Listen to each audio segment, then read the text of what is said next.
Hello YouTube, it's me, your boy B3, back another kicking action figure review. Yeah, I know I'm zoomed really far back. I actually have the tripod back farther because of this gigantic figure. You can see this even goes outside my review space here. It is the X Plus Garage Toy PX Previews exclusive 2001 Godzilla, also known as Godzilla GMK, from Godzilla, Mothra, King Ghidorah, Giant Monsters All Out Attack. Yes, I've been eyeballing this in my local comic shop forever, and they finally slapped a discount on there for me. Trying to clear out all these X Plus Godzillas they have, I guess. I also have another one that's top secret on layaway right now that I'm paying off. A big one. Ooh. Yeah, and it's not Godzilla, it's a different monster. So you'll have to subscribe if you want to see that one. But, yeah, so this is the box. There's just some legal stuff on the back, but other than that, it's just a big cardboard box with this big Godzilla stuff on the front. So that's that, you know. It's got nice pictures of the figure. It shows the previews exclusive. I am going to hold on to the box, if I have room to. Sakai Yuji Modeling Collection. 30 centimeters. Very cool. Zoeki Kobo. This picture is an image of the product, etc., etc., Toho, whatnot, legal stuff. But yeah, so now let's get to the figure itself, which I already have out of box, and let me tell you, it's beautiful. Oh god, I'm so happy. It's everything I hoped it would be. Actually, turns out I have more room for this big guy than I thought. But here he is, out of package. Godzilla 2001 X Plus Garage Toy PX Previews exclusive. So happy to have this figure. GMK is my favorite film. I love it. It's my favorite movie. I gotta have all the GMK Godzillas that I can just because I love that movie so damn much. Oh, but here he is. You know, just the sculpting on this guy is as good as it gets, honestly. This is as good as it gets sculpting-wise. God, he just kind of leaned back on his tail a little bit, but he comes with a stand. I'm going to show you that stand right now. It's up here on my shelf. I forgot to grab it. Here it is, just a nice little kind of black translucent stand. And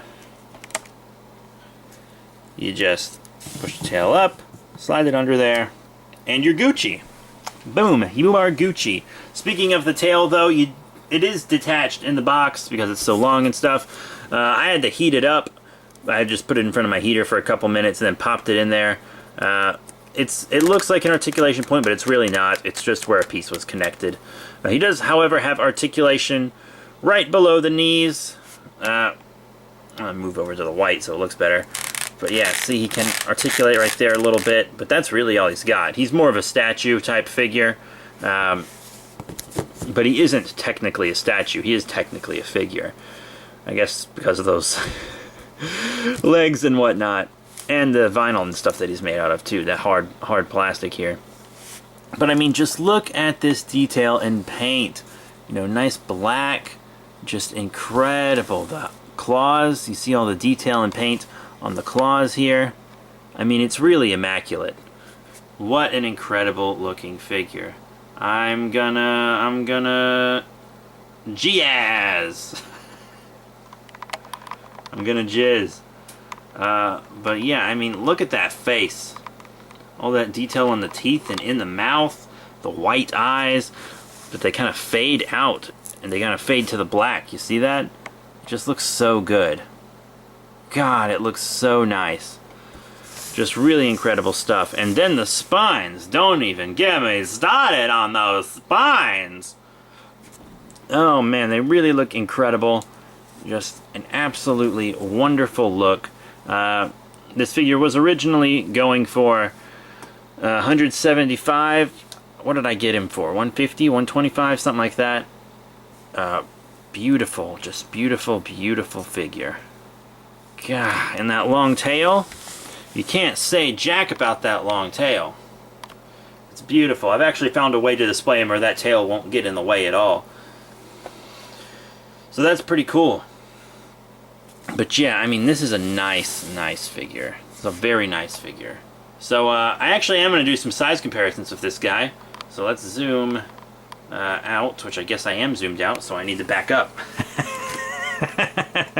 Back up. See all those comic books stacked up there, those graphic novels? Okay, so first up I'm just going to show them with like a regular 6-inch Godzilla. Because everyone who collects Godzilla has a nice 6-inch. This is an American figure. The NECA 94 Godzilla. And just to show them with another 6-inch that other people might have. The Bandai Creations 2004 Final Wars Godzilla. So that's him with 6 inches. You know, obviously he towers over them, but this is kind of like the standard scale that most people collect, so I wanted to show a couple of them. And then I'm going to show them with an 8-inch. I only have one 8-inch Godzilla. I have a couple 8-inch kaiju and stuff. Few 8-inch kaiju, actually. But this is the only one that's an actual Godzilla. 2003 Godzilla from Ban Presto. That's pretty cool. And then I do have a much larger figure. Ooh. Another Godzilla. This one's kind of dirty because he's been in a corner, so he's covered in cobwebs and stuff. I probably should have washed him off or something, but I don't really have running water right now. So I'm not going to use any of my bottled water just to dust this guy off for the review. It is the Bandai Creations 2004 12-inch. So he's a little taller than this 12-inch. I also have like a 10-inch legendary I could show you, and then I have the big legendary kaiju from Jakks Pacific, the big legendary Godzilla, but I'm not going to whip out every bigger Godzilla figure I have, you know. But that's him with some of my other Godzillas. I mean, he's looking pretty cool here with these guys, right? Like, they look pretty rad. I don't have the room to display them all right next to each other since they're all kind of big, but that looks cool, right? That'd be a cool display. But, yeah, so let's get rid of that one. That one was a lot cheaper than this guy, let me tell you. But, I mean, it doesn't have the detail and paint and just brilliant sculpting of this Godzilla here. So, I mean, all in all, what are my final thoughts on this guy? I mean, I'm not going to get real big into X+. Big is not a pun. Mostly because they're so damn expensive, but also because they take up a ton of room. A ton of room. I mean, they really do. When I get my next one, it's going to take up way more room than this guy. As I said, it's a different kaiju, and I think it's bigger, too. I mean, it's in a much, much bigger box. You guys are going to love it. Oh my god, I only have one figure of this kaiju. Actually, that's not technically true, but I don't want to say anymore because I don't want to give you guys too many hints. But I'm really excited to get it. I'm still paying it off. You're going to have to wait a little while. But I'll have some Ultraman and other Godzilla stuff to show you and etc. But I mean, yeah. And that's it for this X Plus Godzilla. So to wrap it all up, he's big, so if you want to get one, make sure you have the room to display him. He's expensive, make sure you can afford it. You can always save up if you wanted. The detail and paint are incredible. You will not be disappointed, but if you're expecting a fully articulated figure, that is not this. This is specifically made just to look nice on the shelf, not to be played with in any capacity at all. I think it just has that little bit of movement on the legs just so you can position him in the best way for him to stand. But incredible figure. Honestly, an incredible figure. So, yeah, that's it. That's it. Thank you all very much for your support. Please remember to rate, comment, and subscribe. Check out other cool links in the description below. Facebook, Twitter, etc. But, once again, that's all, and I'll see you all later.